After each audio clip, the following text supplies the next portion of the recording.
Shalom, this is Daniel from Well Water Ministries, and I am at the end of celebrating the Feast of Tabernacles, the last great day.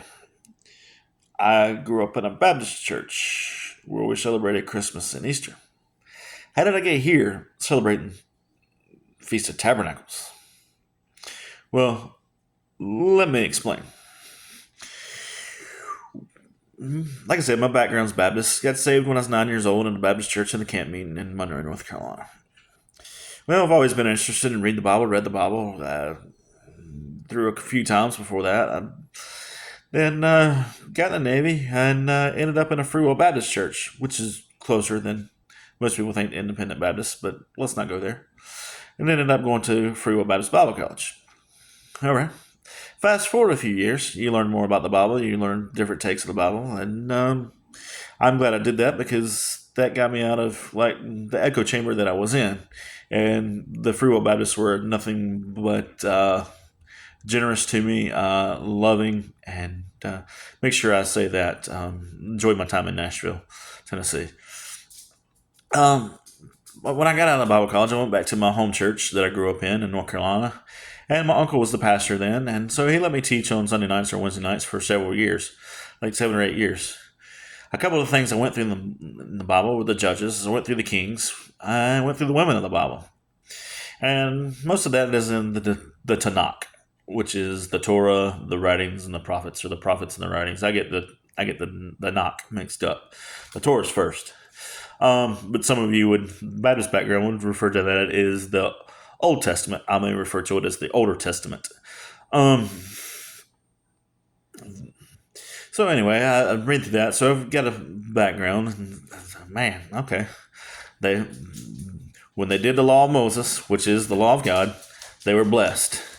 When they didn't, they were cursed. Something wouldn't happen. Something happened to them. So anyway, so I'm reading that. Then fast forward several years, I'm in a Baptist church, another Southern Baptist church. But the pastor was Independent Baptist, knew him, and Southern Baptist and Independent Baptists are very close here in the South. Anyway, so there was a lady in the church that didn't realize James 5 was in the Bible about praying and anointing.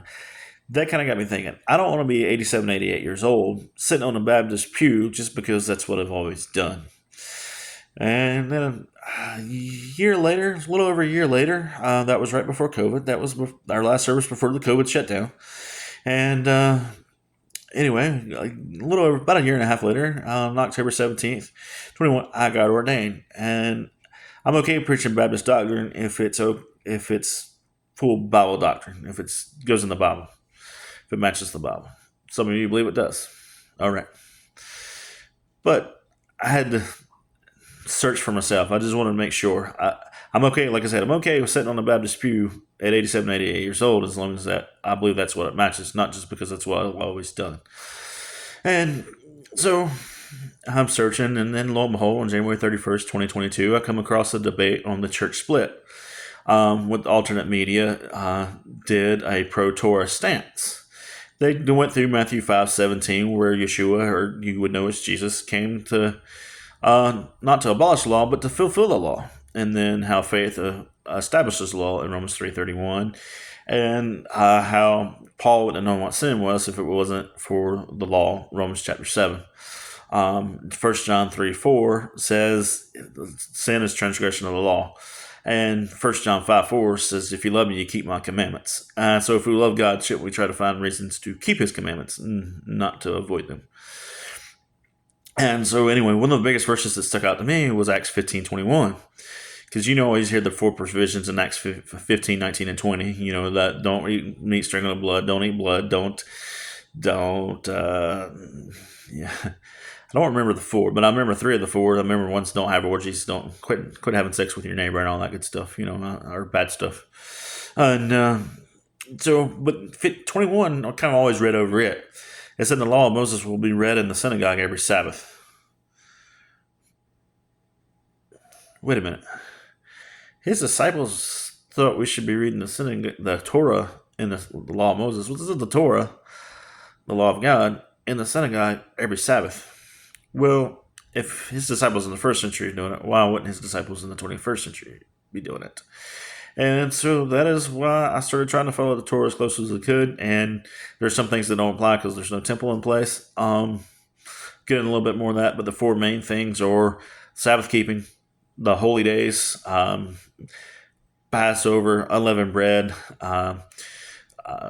Feast of Weeks, Feast of Trumpets, Feast of the Day of Atonement, Yom Kippur, and the Feast of Tabernacles. I think I missed one in there.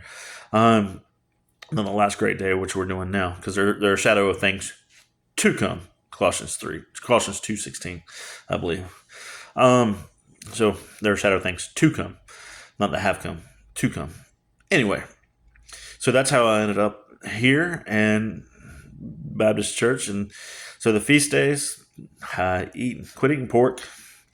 Very tough. Wear zit seats sometimes. Should wear them more often. But that reminds you to keep the commandments. And so those are the four things the church doesn't do that I believe we should do. And anyway, that is why I am doing them. Shalom.